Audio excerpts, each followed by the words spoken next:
প্রিয় দর্শক মণ্ডলী, আসসালামু আলাইকুম। আপনারা দেখছেন পবিত্র মাহে রমজান উপলক্ষে দীপ্ত টিভির অনন্য আয়োজন জর্ডান ও উজবেকিস্তানের ইসলামিক ইতিহাস, ঐতিহ্য ও ইসলামিক স্থাপত্যের উপর নির্মিত স্বপ্ননিবাস প্রেজেন্টস ইসলামী কাফেলা।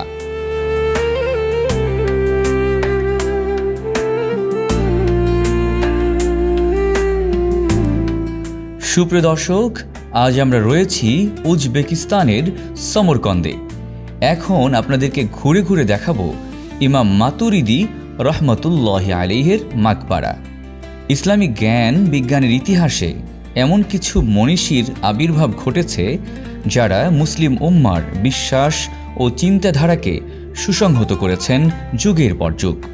তেমনি এক মহান আলেম আহলে সুন্নাহ ওয়াল জামায়াতের আকিদার অন্যতম স্তম্ভ ইমাম আবু মনসুর আল মাতুরিদি, যার চিন্তা আজও বিশ্বের কোটি কোটি মুসলমানের বিশ্বাসের ভিত্তি।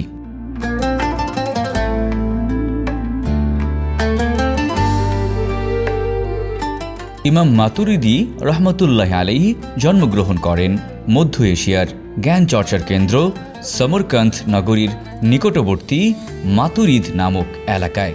তার জন্ম নবম শতাব্দীতে এমন এক সময়ে যখন ইসলামী বিশ্বে বিভিন্ন ভ্রান্ত আকিদা ও দর্শনের বিস্তার ঘটছিল। তিনি ছিলেন হানাফি ফিকহের অনুসারী এবং মহান ইমাম আবু হানিফা রহমতুল্লাহ আলাইহির চিন্তাধারার শক্তিশালী ব্যাখ্যাকার। ইমাম মাতুরিদি যুক্তি, কোরআন ও সুন্নাহর সমন্বয়ে ইসলামী আকিদাকে সুসংহত করেন। তিনি প্রমাণ করেন ইসলাম যুক্তি বিরোধী নয়, বরং যুক্তিকে সঠিক পথে পরিচালিত করে।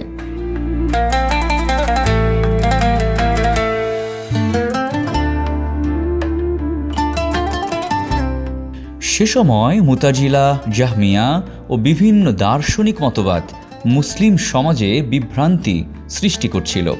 ইমাম মাতুরিদি রহমতুল্লাহ আলাইহি দৃঢ় জ্ঞান ও প্রজ্ঞা দিয়ে ইসলামের মৌলিক বিশ্বাসসমূহ রক্ষা করেন।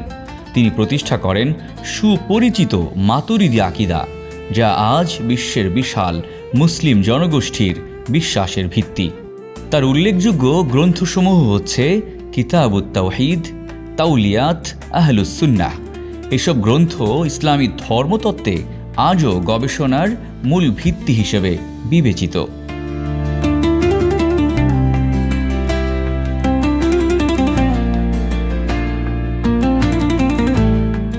আজ তুরস্ক, মধ্য এশিয়া, ভারত উপমহাদেশ সহ বিশ্বের অধিকাংশ হানাফি মুসলমান ইমাম মাতুরিদি রহমতুল্লাহ আলাইহি এর আকিদা অনুসরণ করেন। তার চিন্তা মুসলিম উম্মাহকে দিয়েছে ভারসাম্যপূর্ণ বিশ্বাস, যেখানে আছে ঈমান, জ্ঞান ও প্রজ্ঞার সমন্বয়।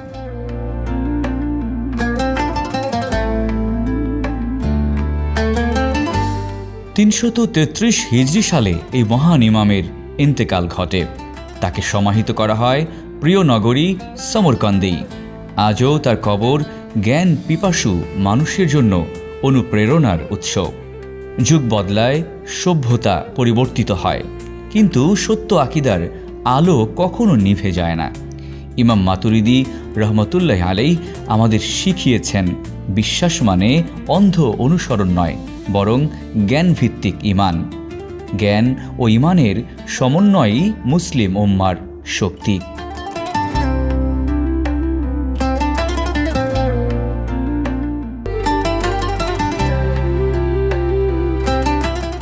সুপ্রিয় দর্শক, এখন আমরা রয়েছি উজবেকিস্তানের বুখারা শহরে। রাসূলুল্লাহ সাল্লাল্লাহু আলাইহি ওয়াসাল্লামের পবিত্র বাণী সংরক্ষণ ইসলামের ইতিহাসে ছিল এক মহা সংগ্রাম। এই দায়িত্ব যারা নিজেদের জীবনের লক্ষ্য বানিয়েছিলেন, তাদের মধ্যে সর্বশ্রেষ্ঠদের একজন ইমাম মুহাম্মদ ইবনে ইসমাইল আল বুখারী রহমতুল্লাহ আলাইহি, যার সংকলিত হাদিস গ্রন্থ আজ মুসলিম বিশ্বের সর্বাধিক নির্ভরযোগ্য কিতাব।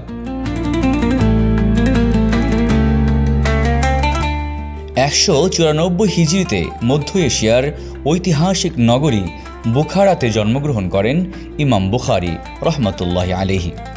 শৈশবেই পিতৃহারা হলেও তার মা তাকে দ্বীনি শিক্ষায় গড়ে তোলেন।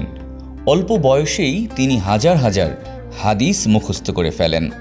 মাত্র 16 বছর বয়সে তিনি হাদিস শিক্ষার উদ্দেশ্যে শুরু করেন দীর্ঘ সফর। তিনি সফর করেন মক্কা, মদিনা, বাগদাদ, কুফা, বসরা, মিশর ও শাম। প্রায় 1000-এরও বেশি মুহাদ্দিসের কাছ থেকে হাদিস শিক্ষা গ্রহণ করেন। 6 লক্ষাধিক হাদিস থেকে কঠোর যাচাই বাছাই করে তিনি সংকলন করেন বিশ্বের সর্বাধিক বিশুদ্ধ হাদিস গ্রন্থ সহিহ আল বুখারী। প্রতিটি হাদিস লেখার আগে তিনি ওযু করতেন এবং 2 রাকাত নফল সালাত আদায় করতেন। জীবনে তিনি সম্মান যেমন পেয়েছেন, তেমনি পরীক্ষারও সম্মুখীন হয়েছেন। কিছু রাজনৈতিক ও মতাদর্শিক বিরোধের কারণে নিজ জন্মভূমি বুখারা ত্যাগ করতে বাধ্য হন এই মহান ইমাম। কিন্তু ইলমের পথে তার অটলতা কখনো ভেঙে পড়েনি।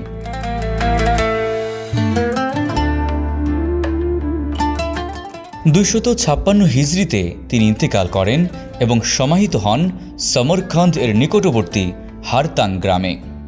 আজ তার মাকবারা মুসলিম বিশ্বের অন্যতম শ্রদ্ধার স্থান।